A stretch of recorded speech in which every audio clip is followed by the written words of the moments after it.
అల్హమ్దులిల్లా నమాజు నిధులు. నంబర్ 37 సజ్దా యొక్క ఘనతలు. 1 సాఫల్యం అంటే నరకం నుండి రక్షణ, స్వర్గ ప్రవేశ సాఫల్యం. సూరతుల్ హజ్ ఆయత్ నంబర్ 77లో అల్లా ఇలా తెలిపాడు, ఓ విశ్వాసులారా, రుకు సజ్దాలు చేస్తూ ఉండండి, మీ ప్రభువును ఆరాధిస్తూ ఉండండి, మంచి పనులు చేస్తూ ఉండండి, తద్వారా మీరు సఫలీకృతులవుతారు. 2వ ఘనత సజ్దా అంగములను నరకాగ్ని కాల్చదు. హజరత్ అబూ హురైరా రదియల్లాహు తాలా అన్హు ఉల్లేఖించారు, ప్రవక్త సల్లల్లాహు అలైహి వసల్లం ఉపదేశించారు, మానవ శరీరంలో సజ్దా భాగాన్ని అల్లాహ్ నరకంపై నిషేధించాడు, అంటే అది దాన్ని కాల్చదు.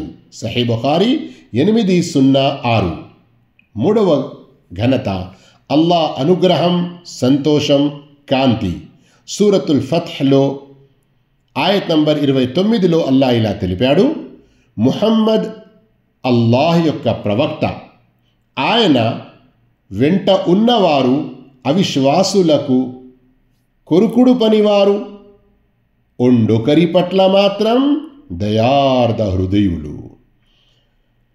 దైవ కృపను, దైవ ప్రసన్నతను చూరగొనే ప్రయత్నంలో వారు దైవ సన్నిధిలో వినమ్రులై వంగటాన్ని, సాష్టాంగపడటాన్ని నీవు చూస్తావు.